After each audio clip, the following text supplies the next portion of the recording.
Hola, es un placer tenerte aquí. Antes de comenzar, suscríbete al canal y dale like al vídeo. Me llamo Elena Rivas, tengo 36 años, vivo en Segovia y llevaba 11 años casada con mi marido, Adrián Martín, cuando todo se vino abajo. Eran las 6:15 de la mañana y yo ya estaba preparando el desayuno cuando escuché el golpe seco de la puerta cerrándose. Adrián se despidió con un beso en la frente, casi sin mirarme, diciendo que el jefe lo había citado temprano en una obra en Valladolid. No supe que esa sería la última vez que lo vería. Nuestra hija Clara aún dormía y yo, como cada mañana, me preparaba para otro día de rutina, sin imaginar que estaba comenzando una pesadilla.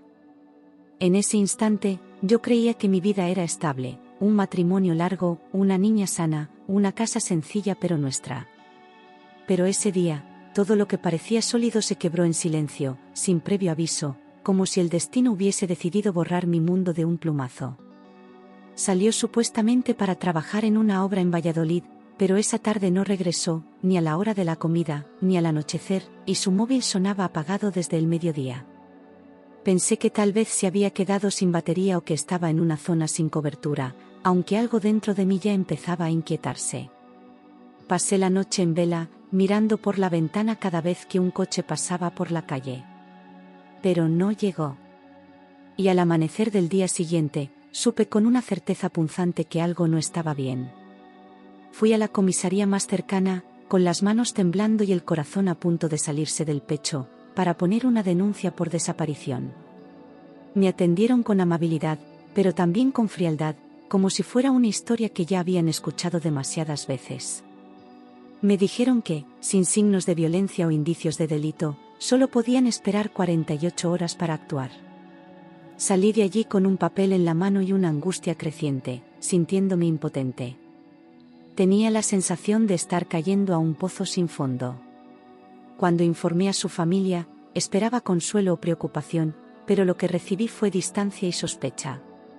Su madre fue la primera en soltar la frase que me heló la sangre: seguro que se ha hartado de la vida familiar, ya volverá cuando quiera. Me miraban como si la culpa fuese mía, como si yo hubiese empujado a Adrián a desaparecer. No preguntaban cómo estaba yo, ni cómo estaba Clara, solo repetían que él siempre había sido un hombre libre. Cada palabra suya era como una piedra lanzada contra mi pecho. Pero los días comenzaron a acumularse como escombros. Llamadas sin respuesta, mensajes que quedaban en visto, visitas a hospitales, morgues, estaciones, todo era inútil. Pasaron semanas enteras y luego meses, y no había ni una sola señal de Adrián. Vivía en un estado constante de ansiedad, con la mirada fija en el teléfono y la esperanza muriendo un poco más cada día. En casa, Clara empezaba a preguntar cada vez más: ¿cuándo vuelve papá? Y yo respondía con sonrisas falsas y promesas vacías. A los 3 meses exactos de su desaparición, dejé de recibir llamadas de sus padres. No solo dejaron de interesarse por las novedades del caso, sino que empezaron a lanzar insinuaciones crueles. En una conversación tensa con su hermana, me dijo, casi en susurros, que yo sabía más de lo que decía. Aquella frase me persiguió durante semanas, clavada como un aguijón en la espalda. La soledad comenzaba a apretarme el cuello. Ya no era solo una esposa abandonada, era también una sospechosa en silencio. A los 6 meses, todo estalló. Me llamaron a una reunión en casa de mis suegros y, sin rodeos, me acusaron de haberle hecho algo a Adrián. Decían que lo mío era muy raro, que nadie desaparece así sin dejar rastro, a no ser que alguien lo ayude a desaparecer. Insinuaron que yo quería quedarme con la casa, que me convenía que él no volviera. Me defendí entre lágrimas, pidiendo que confiaran en mí, pero fue inútil. Había un muro invisible entre nosotros y no paraban de apuntarme con el dedo. Seguía criando sola a Clara, que tenía apenas 4 años cuando su padre se desvaneció de nuestras vidas. Intentaba mantener una rutina para ella, protegerla del caos, responder a sus preguntas con ternura, aunque por dentro yo estuviera rota. La llevaba al cole, le preparaba la merienda, le leía cuentos por la noche con una sonrisa falsa. A veces la escuchaba hablar sola con los juguetes, inventando historias donde su papá estaba en una misión secreta. Me partía el alma verla esperar algo que yo ya no podía prometer. Pasaron 3 años enteros sin una sola pista. 3 años en los que la ausencia de Adrián se volvió parte del paisaje, como un cuadro torcido en la pared que uno ya deja de intentar enderezar. Dejé de hablar de él, dejé de buscarlo, dejé de esperarlo. Pero no podía dejar de sentirme traicionada por el silencio, por la falta de respuestas. Cada aniversario, cada cumpleaños, cada Navidad, se convertía en una herida nueva. Clara crecía y él no estaba para verla. Económicamente estaba al límite. Había vendido casi todo lo vendible y, al no poder ejercer mi antigua profesión por falta de horarios fijos, me puse a limpiar casas. Trabajaba por horas, con jornadas agotadoras, a veces haciendo 2 turnos seguidos. Llegaba a casa con la espalda destrozada, pero aún así encontraba fuerzas para leerle un cuento a Clara antes de dormir. Era una lucha diaria por no rendirme. Me aferraba a ella, a sus abrazos, a sus pequeñas risas. Era lo único que me mantenía viva.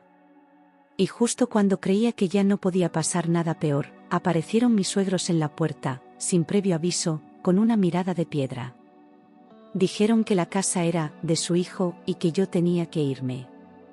Según ellos, Adrián nunca había hecho la escritura a mi nombre y, legalmente, la propiedad seguía siendo suya. Me quedé sin palabras, sintiendo que el suelo volvía a abrirse bajo mis pies. No venían a ver cómo estábamos. Venían a echarme. Intenté resistirme con lo poco que me quedaba de fuerza, llevando al abogado del turno de oficio todos los papeles que tenía, pero era inútil. La escritura seguía a nombre de Adrián, y sin su firma o una donación formal, no había nada que me protegiera legalmente. El juez fue tajante, casi indiferente, como si mi historia fuera solo una estadística más. Sentí como me arrancaban la última raíz que me mantenía en pie. Era nuestra casa, donde nació Clara, donde aún estaban sus dibujos en la pared. Pero ahora, todo eso dejaba de importarle al mundo. Nos dieron 30 días para desalojar, y cada uno de esos días fue como arrancar una parte de mi vida con cuchillo. Empaqué todo con cuidado, aunque por dentro estuviera deshecha, guardando los recuerdos entre sábanas viejas y cajas rotas. Clara preguntaba por qué nos íbamos, y yo respondía con cuentos inventados sobre aventuras nuevas, sobre castillos lejanos, sobre valientes princesas. No quería que viera el derrumbe, aunque ya empezaba a entender. Lloré todas las noches sin que ella me viera. El día en que dejamos la casa, el cielo estaba cubierto e inusualmente frío para la estación. Pusimos las maletas junto a la parada de autobús, sin un rumbo claro, solo sabiendo que no podíamos quedarnos. Clara temblaba de frío, abrazada a su peluche, y yo me obligaba a mantener la calma, como si aún tuviera el control de algo. La dignidad, en ese momento, era apenas una idea lejana que intentaba sostener con gestos vacíos. Nunca me había sentido tan sola, tan vacía, tan completamente invisible para el mundo. Y entonces, un coche negro, largo y reluciente se detuvo frente a nosotras, como sacado de otra vida, de otro universo que ya no me pertenecía. La ventanilla bajó lentamente, revelando un rostro que no veía desde hacía más de una década. Era mi tía Mercedes, la hermana de mi madre, a quien apenas había visto 2 veces desde la infancia. Vivía en Barcelona, siempre distante, siempre en su mundo. Verla allí, en plena carretera, era tan improbable que por un segundo pensé que estaba alucinando. «Entra rápido», gritó con urgencia, su voz firme pero alterada, como si huyéramos de algo invisible. «Tengo que contarte algo importante», insistió, y no me dio tiempo a preguntar nada más. Clara se agarró a mi mano con fuerza, asustada, y yo, sin entender nada, abrí la puerta trasera del coche y subí. Nos acomodamos como pudimos entre cajas y mantas, mientras el motor rugía y nos alejábamos. Mi corazón latía con violencia, como si supiera que algo irreversible estaba por revelarse. Durante unos minutos, nadie habló. Solo se escuchaba el zumbido del coche sobre el asfalto y la respiración agitada de Clara. Luego, Mercedes me miró por el retrovisor y soltó la bomba. «Elena». Adrián no desapareció. Huyó. Sentí como la sangre me bajaba a los pies, como el mundo giraba lentamente hasta volverse irreconocible. Las palabras golpearon mis oídos como si fueran gritos. Huyó. No se lo llevaron. No tuvo un accidente. Huyó. Por voluntad propia. No podía respirar.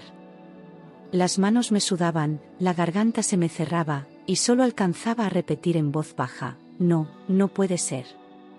Mercedes me miró con compasión, pero sin titubeos. Huyó porque tenía deudas enormes, Elena. Estaba metido en problemas muy serios. Y no quiso arrastrarte con él, explicó. Pero aquello no me consolaba. ¿Cómo alguien desaparece así, dejando atrás a su hija? ¿Cómo se borra de su vida sin mirar atrás? Yo negaba con la cabeza, aferrándome a lo poco que me quedaba de cordura, intentando rechazar esa realidad. No podía aceptar que el hombre con el que había compartido 11 años, que me abrazaba por las noches, que jugaba con nuestra hija, fuese capaz de una traición tan brutal.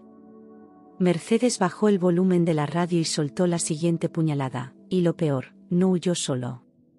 Se fue con otra mujer. Me quedé sin aire. Fue como si alguien me hubiese hundido bajo el agua, sin posibilidad de salir. Las palabras de mi tía atravesaron mi pecho como una cuchilla: otra mujer. Todo cobraba sentido y, al mismo tiempo, nada tenía lógica. ¿Desde cuándo? ¿Quién era ella? ¿Dónde estaban? ¿Por qué? Las preguntas se agolpaban sin respuesta. Mercedes abrió la guantera y me entregó un sobre amarillento, arrugado, con mi nombre escrito en la letra de Adrián. Lo dejó para ti, hace 2 años. Me lo envió antes de desaparecer del todo. Mis manos temblaban al sostenerlo, como si quemara. No sabía si quería leerlo. Dentro del sobre había una carta breve, seca, sin emoción alguna. Elena, necesito empezar de cero. No me busques. Es lo mejor para todos. Nada más. Ninguna explicación, ningún perdón, ni siquiera una mentira piadosa. Solo esas líneas frías como mármol. Me quedé mirando el papel, incapaz de llorar, con un silencio rabioso atrapado en el pecho. Mercedes puso una mano sobre mi hombro, pero yo no podía reaccionar. Era como si acabara de morir una segunda vez. Mercedes me explicó que, durante un tiempo, Adrián se había escondido en Lérida, trabajando en negro con un nombre falso en una constructora. No usaba tarjetas, ni cuentas bancarias, ni el teléfono habitual, había desaparecido del sistema. Pero tras unos meses, también se esfumó de allí, como si estuviera huyendo incluso de su nueva vida. Nadie volvió a verlo, ni siquiera la mujer con la que se había ido. Parecía un fantasma que nunca había existido realmente. Lo más sorprendente fue saber cómo Mercedes había conseguido toda esta información. Me miró con expresión grave y dijo: lo sé porque la mujer con la que huyó vino a buscarme hace una semana. Mi estómago se contrajo de golpe. No entendía nada. ¿Por qué iría a ver precisamente a mi tía? ¿Qué pretendía ahora, después de tanto tiempo? Mercedes respiró hondo antes de añadir: quiere contarte algo, pero no puede venir a Segovia. Clara, ajena a la tormenta emocional que yo estaba viviendo, se había quedado dormida en el asiento trasero, con su cabeza recostada en mis piernas. La acaricié con ternura, intentando no desmoronarme delante de ella. Mercedes condujo durante más de 1 hora hasta llegar a las afueras, a un pequeño piso discreto en un barrio tranquilo. Al entrar, me invadió una mezcla de nervios, rabia y curiosidad. Allí, esperándonos, estaba una chica joven, con el rostro pálido y ojeras profundas, sosteniendo un bebé. Se presentó con voz temblorosa, se llamaba Patricia, tenía solo 26 años y llevaba 4 siendo amante de Adrián. No podía ni mirarla directamente a los ojos. Todo mi cuerpo vibraba entre el asco y el dolor, pero me obligué a escuchar. Yo tampoco sabía que tenía otra familia. Me lo ocultó todo, dijo con lágrimas contenidas. Me senté en silencio, como si estuviera viendo una película sobre otra vida, no la mía. Nada de lo que decía podía repararme. Patricia me confesó que Adrián las había abandonado también, hacía más de un año, sin dejar explicación ni ayuda económica. Lo dejó todo, casa, promesas, incluso al hijo que ahora dormía en sus brazos. Nos engañó a las dos.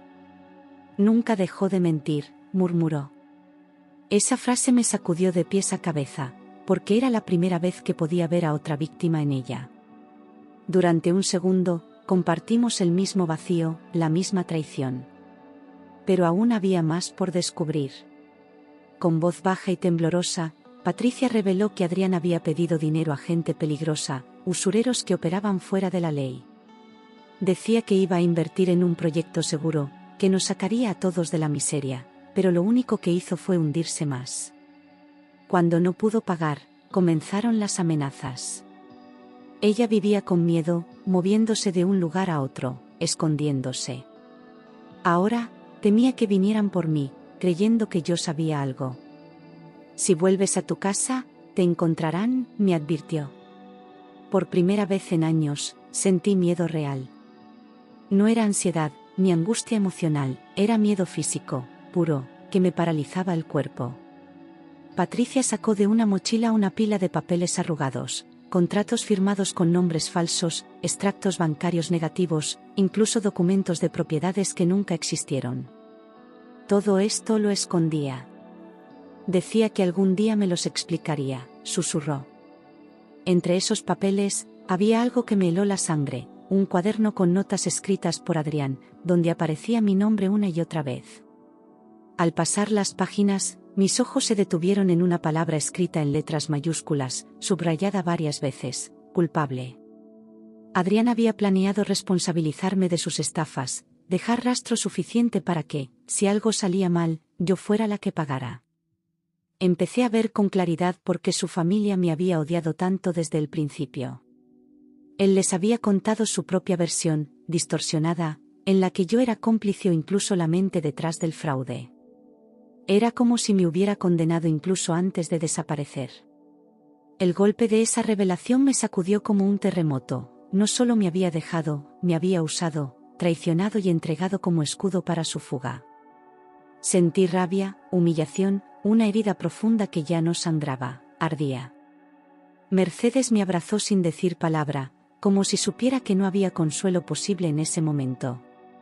Lo único que pude decir fue: tenemos que ir a la policía. No por justicia, no por venganza, sino porque necesitaba recuperar mi voz. No iba a dejar que la historia terminara con su mentira. Dudé durante horas. Tenía miedo de que, al presentar los documentos, la policía creyera que yo estaba implicada, que aquellas notas bastaran para involucrarme. Pero esconderme no era opción, no después de todo lo que había soportado. Mercedes me acompañó hasta la comisaría y, con el corazón latiéndome en los oídos, entregué la mochila con todo: los contratos, la carta, el cuaderno.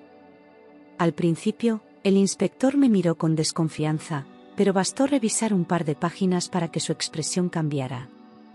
Señora Rivas, su marido ha cometido varios delitos. Usted no tiene nada que ver, dijo con voz firme, devolviéndome, por fin, un mínimo de aire. Me explicó que abrirían una investigación formal, que eso podía tardar, pero que yo ya no tenía por qué temer ser acusada. Me preguntaron si podía testificar y acepté sin dudar. Por primera vez en mucho tiempo, sentí que recuperaba el control sobre mi propia historia. No era una víctima pasiva, estaba tomando las riendas. En las semanas siguientes, la investigación avanzó a pasos lentos pero constantes. Arrestaron a 2 de los socios de Adrián, hombres con antecedentes por estafa y falsificación. Uno de ellos, al ser interrogado, confesó que Adrián había planeado huir fuera de Europa, pasando primero por Portugal. Lo describieron como alguien desesperado, paranoico, consumido por sus propias mentiras. Saber eso no me dio alivio, pero sí un tipo extraño de cierre. Por fin entendía de qué estaba huyendo realmente, de sí mismo. La policía emitió una orden internacional de búsqueda y captura. Pusieron su rostro en listas de fugitivos, enviaron alertas a las aduanas y consulados. Yo seguía limpiando casas, criando a Clara, intentando mantener nuestra vida lo más normal posible. Pero todo había cambiado, ya no era la mujer que esperaba respuestas, era la que luchaba por reconstruirse. Empecé terapia con una psicóloga de una ONG, y poco a poco, fui sacando de dentro el veneno que Adrián me había dejado.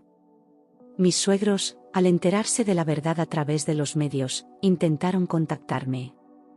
Querían hablar, entender, incluso, pedirme perdón.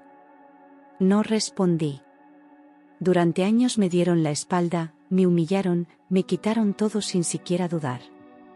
Ahora que la imagen de su hijo se desmoronaba, pretendían volver como si nada. El daño estaba hecho. No guardaba rencor, pero tampoco espacio para ellos. Mi prioridad era Clara, y no permitiría que siguieran contaminando su vida. Con la ayuda de Mercedes, alquilé un pequeño apartamento en las afueras de Segovia. No tenía lujos, pero era nuestro, y nadie podía echarme de allí.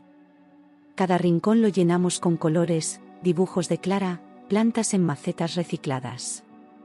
Empezar de cero era doloroso, pero también liberador. Por primera vez, sentí que no vivía esperando un regreso, sino construyendo un futuro. Cada día que pasaba, la sombra de Adrián se hacía más lejana. Busqué apoyo psicológico también para Clara, que poco a poco fue soltando las preguntas sobre su padre. Ya no esperaba que apareciera en su cumpleaños, ni miraba por la ventana los domingos. Empezaba a comprender, con esa sabiduría silenciosa de los niños, que él no volvería. Pero su tristeza era profunda y la llevaba en los gestos, en los juegos, en los dibujos con figuras incompletas. La acompañé con paciencia, con ternura, con la fuerza que ya no sabía que tenía. Con el paso del tiempo, mi dignidad volvió a ser mía. Ya no temía al teléfono, ni a los rumores, ni a las miradas. Volví a sonreír sin culpa, a dormir sin pesadillas, a mirarme al espejo sin sentir vergüenza. Fui recuperando también mi identidad profesional, haciendo pequeños encargos como costurera, cosiendo sueños rotos como quien cose su propia alma. Clara reía más, comía mejor, dormía abrazada a mí sin sobresaltos. Vivíamos despacio, pero en paz. Y entonces, un año después de aquella última noche en la comisaría, recibí una llamada inesperada. El inspector me dijo que habían detenido a Adrián en Oporto, intentando embarcar hacia Sudamérica con documentación falsa. Mi cuerpo entero se tensó, como si reviviera todo lo pasado en un solo segundo. Me preguntaron si quería ir a verlo, si deseaba testificar directamente. Cerré los ojos y respiré hondo antes de responder. No necesitaba verlo. No necesitaba nada de él. Respondí con firmeza, sin rastro de duda, no. Por fin estoy viviendo. Esa frase selló todo lo que había recorrido, todo lo que había perdido, y todo lo que había logrado reconstruir. Adrián formaba parte de mi historia, pero ya no tenía poder sobre ella. Clara dormía tranquila. Yo tenía un hogar. No quería justicia, ni venganza. Solo quería paz. Y, por primera vez en mucho tiempo, la tenía. Pasaron semanas después de aquella llamada y, aunque al principio dormía con una tensión invisible, con el tiempo volví a respirar con libertad. No quise seguir el juicio, no pedí indemnización, no asistí a ninguna audiencia. Sabía que estaba siendo juzgado en Portugal, por falsedad documental, fraude y uso de identidad falsa. Pero ya no era mi historia, no me pertenecía. Lo que me importaba era cerrar la puerta definitivamente, no alimentar más el eco de su nombre. Mercedes seguía a nuestro lado, como una presencia firme que nunca pensé que tendría. Se convirtió en el pilar que Adrián nunca fue, en una abuela improvisada para Clara, en una compañía silenciosa y fuerte. Me ayudó con el alquiler, con los papeleos, con los días malos en los que todo volvía a doler. Su manera de estar era sencilla, hacía café, doblaba la ropa, escuchaba sin juzgar. A veces no decía nada, pero con su sola presencia me recordaba que no estaba sola. Un día, Clara llegó del colegio con un dibujo en la mano, 3 figuras cogidas de la mano, bajo un sol amarillo enorme. Cuando le pregunté quiénes eran, respondió sin dudar: tú, yo y la tía Mer. Me quedé mirando ese papel como si fuera una joya. Era la primera vez que no incluía a su padre en una imagen familiar. Me di cuenta de que, sin presionarla, había empezado a reescribir su idea de hogar. Y eso, para mí, fue una señal de que estábamos sanando. Volví poco a poco a coser para tiendas pequeñas del centro, primero arreglos, luego encargos personalizados. Redescubrí mi pasión por las telas, por los detalles, por transformar algo roto en algo nuevo. Un día, una clienta me pidió hacer un vestido desde cero, y al entregárselo, lloró de emoción. Esa noche, lloré también, pero de orgullo. Sentía que, por fin, algo me pertenecía por mérito propio. No por sobrevivir, sino por crear. A través de una vecina, me ofrecieron impartir un pequeño taller de costura para mujeres desempleadas. Acepté sin pensarlo. Enseñar era también una forma de compartir lo que había aprendido con el dolor. Las mujeres que venían cargaban sus propias historias, y en cada puntada hablábamos de hijos, de miedo, de esperanza. A veces solo cosíamos en silencio, pero se sentía como si nos estuviéramos remendando por dentro. Ese taller se convirtió en un refugio. Una tarde, mientras recogía los hilos y botones del taller, recibí una carta sin remitente, escrita a mano. El sobre era sencillo, sin adornos, pero mi cuerpo lo reconoció antes que mi mente. Dentro, solo unas pocas líneas: siento el daño que causé. No espero perdón. Solo quería que supieras que pienso en Clara cada día. No firmaba, pero no hacía falta. Era Adrián. Cerré la carta con calma y la guardé en una caja donde estaban otras cicatrices. No respondí. No lo necesitaba. Esa misma semana, conocí a David, el padre de una compañera de clase de Clara. Nos saludábamos en la puerta del colegio, sin mayor importancia, hasta que un día me ofreció llevarnos en coche porque llovía. Era discreto, amable, con una mirada que no invadía. No tenía prisa ni intenciones ocultas. Simplemente estaba ahí, con una paciencia rara en estos tiempos. Nos fuimos conociendo poco a poco, sin promesas, sin expectativas. Solo compartiendo el presente. Clara se encariñó con él antes que yo. Le hacía preguntas, le contaba cosas que a mí no me decía, lo miraba como quien mira algo bueno que no entiende del todo. Un día le dibujó un sol con gafas y escribió: para David, que me hace reír. Verla confiar de nuevo, entregarse sin miedo, me conmovía profundamente. Yo seguía con cautela, protegiendo nuestros silencios, nuestras rutinas, nuestra paz recién recuperada. Pero algo dentro de mí empezaba a abrirse. Una noche, David me preguntó si quería salir a caminar, sin Clara, sin horarios, solo caminar. Dudé. Hacía años que no pensaba en mí como mujer, solo como madre, como sobreviviente. Pero acepté. Caminamos bajo las luces tenues del centro, hablando de libros, de comida, de miedos cotidianos. Me sentí ligera, sin carga, sin tener que explicarme. Y cuando me dio un beso en la mejilla al despedirse, no sentí culpa. Sentí esperanza. No corrí, no me lancé al vacío, no quise llenar ningún hueco. Pero con el tiempo, entendí que merecía ser feliz, no solo estar a salvo. David nunca preguntó por Adrián. Sabía que el pasado pesaba, pero no intentaba competir con él. Su forma de amar era distinta, no venía a salvarme, venía a acompañarme.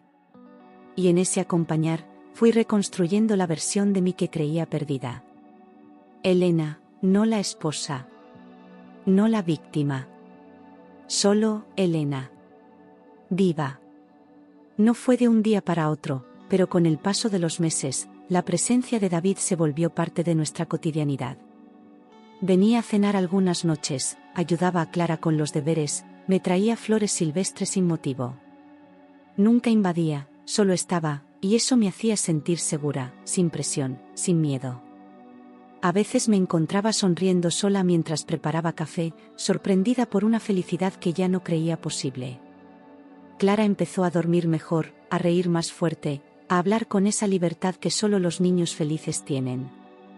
La escuchaba cantar en la ducha, inventar canciones para su peluche favorito, contarle a David sus sueños como si siempre hubiese estado en nuestras vidas. Había dejado de preguntar por su padre, no porque lo hubiese olvidado, sino porque había aprendido a vivir sin él. Y en esa aceptación silenciosa, me enseñó también a soltar. Ella, sin saberlo, me guiaba. En una reunión escolar, la profesora me llamó aparte y me dijo que Clara había cambiado mucho para bien, era más abierta, más segura, más creativa. Me mostró un dibujo que hizo para un trabajo de clase sobre su familia. Esta vez éramos 4, Clara, yo, David y Mercedes. No puse palabras a lo que sentí, solo un nudo cálido en la garganta. Me senté en una esquina del patio y lloré. No de tristeza, sino de alivio. Clara ya no solo sobrevivía, crecía. Un domingo cualquiera, Mercedes nos reunió en casa y anunció que se mudaría de vuelta a Barcelona. Había cumplido su ciclo con nosotras, dijo, y ahora quería estar cerca de su gente, de su historia. La noticia me dolió más de lo que imaginaba, pero no la detuve. Le debía tanto que no existían palabras suficientes para agradecérselo. Esa noche, Clara se durmió abrazada a ella, y yo me quedé en la puerta del cuarto, grabando con el alma esa imagen para siempre. Antes de irse, Mercedes me dejó una carta. Decía que admiraba mi fuerza, pero que sobre todo admiraba mi ternura, mi capacidad de seguir amando a pesar del daño. Me pidió que no cerrara el corazón, que no me acostumbrara a vivir a medias. Has renacido, Elena. Ahora no te niegues la vida. Guardé esa carta en la misma caja donde estaba la de Adrián, pero en otra parte. No eran lo mismo. Una cerraba, la otra abría. Con David decidimos ir paso a paso. No hablamos de mudarnos juntos, ni de casarnos, ni de nada que se pareciera a un plan. Solo nos mirábamos y sabíamos que estábamos en el lugar correcto. Empezamos a compartir más fines de semana, a planear pequeñas escapadas con Clara, a cocinar juntos los viernes. Todo era sencillo, sin promesas pesadas, sin miedos disfrazados de compromisos.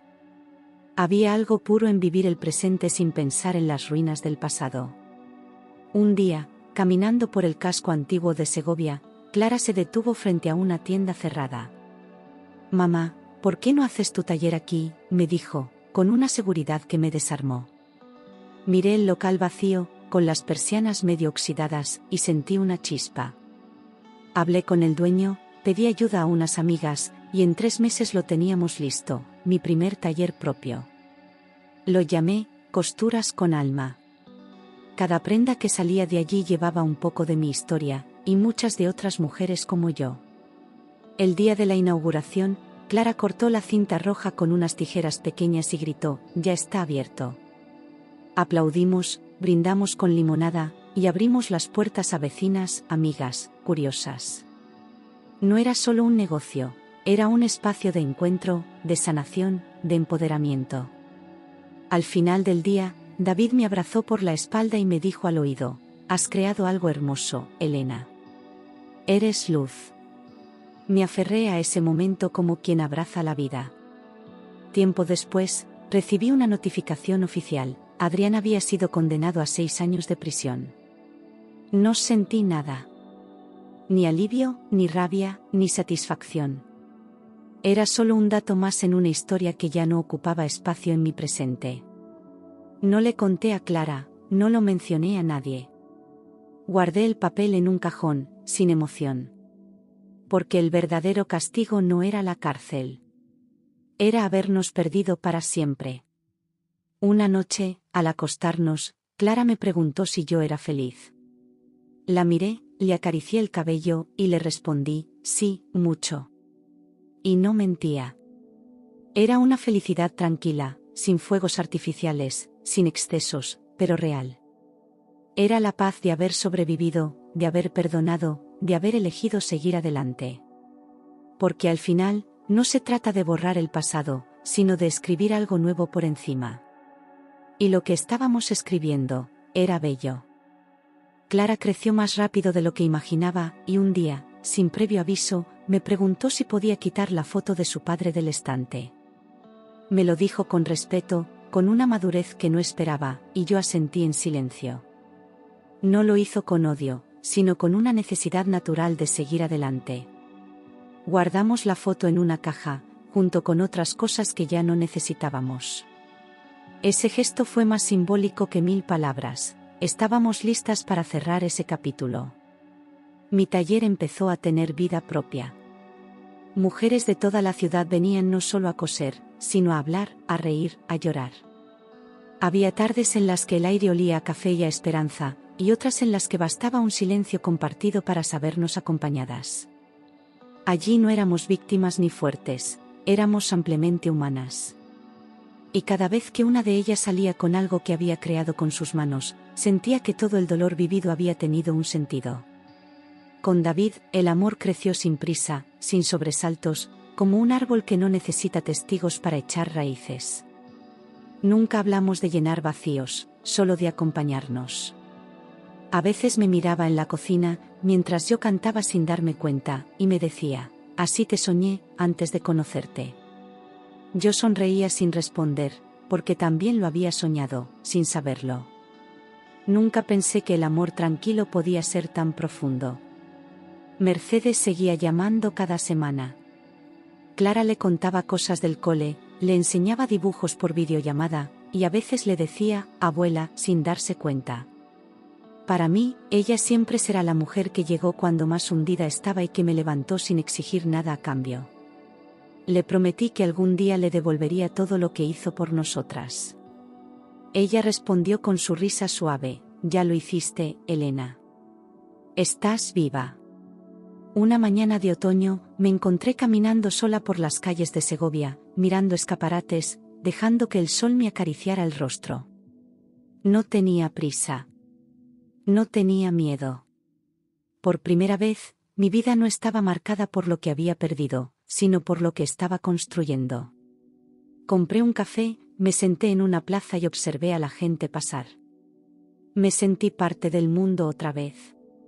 No como espectadora, sino como protagonista. Clara empezó a decir que quería ser diseñadora, como mamá. Yo le decía que podía ser lo que quisiera, y ella me respondía, pero quiero hacer cosas bonitas que ayuden a las personas. A veces los niños dicen verdades que los adultos olvidamos. Y en esa frase suya encontré mi nuevo propósito, seguir creando cosas que hicieran bien, aunque solo fueran costuras. Porque no hay puntada pequeña cuando se cose desde el alma. Una tarde, mientras poníamos música en casa y cocinábamos las tres, David, Clara y yo, me detuve a mirarlos. Los vi moverse entre risas, entre harina y canciones mal cantadas, y sentí que aquello era el presente que siempre quise. No necesitaba más. No importaba lo que no tuvimos, ni lo que nos quitaron. Habíamos sobrevivido, pero más aún, habíamos florecido. Como las flores que nacen en grietas. Empecé a escribir todo lo que había vivido, no para publicarlo, sino para no olvidarlo. Cada línea era una cicatriz que dejaba de doler al convertirse en palabra. Tal vez un día Clara lo leería. Tal vez no.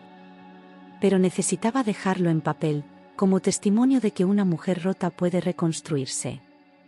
De que la verdad, aunque tarde, siempre llega. Y de que el amor propio es la forma más difícil y más poderosa de amar.